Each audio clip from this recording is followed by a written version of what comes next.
Is this an experiment you should do by yourself? No. Thank you for the one answer. Or they If you have, said this is an experiment. if you have to use matches, you should still have mom or dad or older brother or sister, grandma, grandpa, someone help out. Because even a candle, you know, every once in a while you hear of a house fire where someone had a candle and the curtains got over by the candle and the curtains caught on fire and then it catches the house on fire, so it still can be very dangerous. I have a balloon. There's something in it. I am going to hold this balloon into that flame. Observe what happens. Is ready?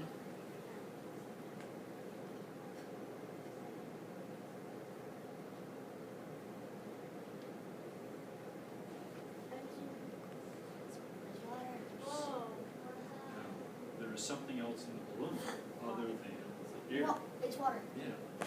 Before I blew this up, I added, can you see the water sloshing around? Okay, I added a little bit of water in there. Water is an excellent conductor of heat. So as I put this into the flame, that water starts to absorb that heat away from the balloon. If I had did the same experiment with a balloon but no water in it, what would have happened when I put the balloon? Yeah, pop. So here's something to think about with that experiment. Native Americans, before the white European settlers came here with metal, you know, they came here with metal pots and pans. Native Americans did not have metal pots and pans. I mean, they still heated water for things. They still cooked up something that was a liquid. How'd they do it? And they put it and they cooked it over a campfire. How'd they do it? They get like a stick. Not as far as how they hang it, but what did they actually put the water in to heat it? Yeah, they put it over the campfire somehow. What do you think? Maybe a vase? Didn't have glass, didn't have metal. They kind of like took in a turtle shell and maybe like put the water in it. I never thought of the turtle shell. I have heard where they made a bucket out of birch bark, which they actually made so it would hold water. And again, if you put that over the fire, the water is going to absorb the heat. Animal skins, internal organs like the stomach, but those could have been used to heat up liquids.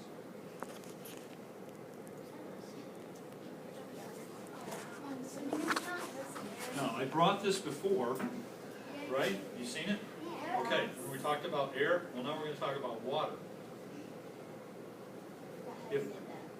Well, I'll explain.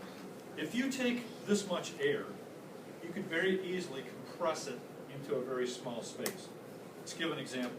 How many people have ever seen somebody scuba dive with the tanks on their back? Not the snorkels, you know, with the tube, but with the metal cylinder tanks on their back, okay? Those tanks contain rooms and rooms and rooms of air, and they squished it into those tanks.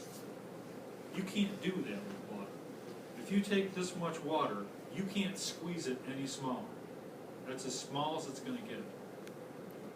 So as I take this, and it's totally filled with water, when I squeeze on the sides, I'm not squeezing the water any smaller. But this ketchup tube has ketchup in it and air. Okay, there's air trapped in that ketchup tube. If you take one of the ketchup tubes and squeeze it, you can't squeeze it flat. Okay, there's air that's trapped in there. So as I squeeze on the sides of this, I'm not making the water any smaller, but I am compressing the air that's inside of the ketchup container and making that ketchup container more dense so it will sink. When I let go of it, it will float up. Yes? Well, I am putting pressure on the water, but I'm not making the water any smaller.